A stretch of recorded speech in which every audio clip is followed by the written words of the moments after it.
आज कांग्रेस के झाबुआ कार्यकर्ता सम्मेलन में कांग्रेस के जिला प्रभारी और जयेश के डॉक्टर हीरालाल अलावा ने बीजेपी पर तगड़ा निशाना साधा। कार्यकर्ताओं को संबोधित करते हुए उन्होंने कहा कि जल जंगल जमीन खतरे में है और हम उसकी लड़ाई लड़ेंगे। मेरी बात समाप्त होते ही आप सुनिए डॉक्टर हीरालाल अलावा का वो भाषण जिसमें उन्होंने तीखा हमला किया, और उसके बाद आपकी राय कमेंट बॉक्स में जरूर दीजिएगा। मैं आप सभी से यही कहना चाहता हूं कि भारतीय जनता पार्टी, जैसे हमारे साथी अभी विधायक साथी मोन्टू भाई ने कहा है कि भारतीय जनता पार्टी आदिवासियों को खत्म करना चाहती है। ये बात सही है, क्योंकि उनको आदिवासी शब्द से डर लगता है। इसीलिए भारतीय जनता पार्टी ने हमेशा आदिवासियों को वनवासी बनाने का एक प्रयास किया और वनवासी से ही संबोधित करते। इनको आदिवासी बोलने में डर लगता है, क्योंकि आदिवासी बोलेंगे तो आदिवासियों का इतिहास पता चल जाए। इन्होंने आदिवासियों का इतिहास छुपाया। दूसरी बात, ये बात भी सही है कि भारतीय जनता पार्टी आंकड़ों में खेल रही है, हर तरीके से फर्जी आंकड़े तैयार करती है और देश की जनता को गुमराह करती है। इन्होंने देश में फर्जी आंकड़े जारी कर करके पिछले 4 महीने में हमारी देश की जीडीपी थी और देश की आर्थिक स्थिति थी।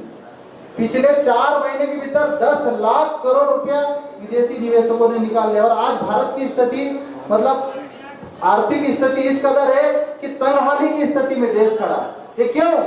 क्योंकि भारतीय जनता पार्टी सिर्फ फर्जी आंकड़े जारी करती है, ये सिर्फ वादा करती है, झूठी गारंटी लेने वाली पार्टी। इन्होंने चुनाव से पहले आप सबसे वादा किया, ये लाडली बहनों से वादा किया था कि 3000 रुपए तक लाडली बहनों को देंगे, 400 रुपये गैस सिलेंडर, 400 रुपये में गैस का सिलेंडर देंगे, किसानों को 2700 रुपये में गेहूं की खरीदेंगे। लेकिन एक भी गारंटी भारतीय जनता पार्टी की सरकार बनने के बाद इन्होंने पूरी नहीं की।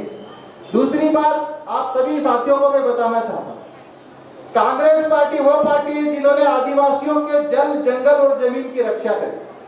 हमारी स्वर्गीय दिवंगत प्रधानमंत्री आदरणीय इंदिरा गांधी जी ने जमीन को बचाने वाले कानून बनाए, और आज जमीन बची तो आदिवासी बचा, और अगर जमीन नहीं बचती तो आदिवासी खत्म हो जाता। आज आप देख रहे हैं मध्य प्रदेश की भारतीय जनता पार्टी सरकार ने 37 लाख हेक्टेयर वन जमीन को, फॉरेस्ट की जमीन को, जो बिगड़े वन के नाम से जानी जा रही है, उस जमीन को प्राइवेट ठेके में देने जा रही है। अगर ये 37 लाख हेक्टेयर मध्य प्रदेश की सरकार अगर बड़े बड़े उद्योगपति को देने में कामयाब हो गई तो प्रदेश के 75% आदिवासियों को जंगलों से खदेड़ के रख दिया जाएगा। इसलिए हमको जल जंगल की जमीन लड़ाई लड़नी है तो कांग्रेस के साथ मिलकर जल जंगल जमीन की लड़ाई लड़ना है। कांग्रेस पार्टी आपके साथ खड़ी है।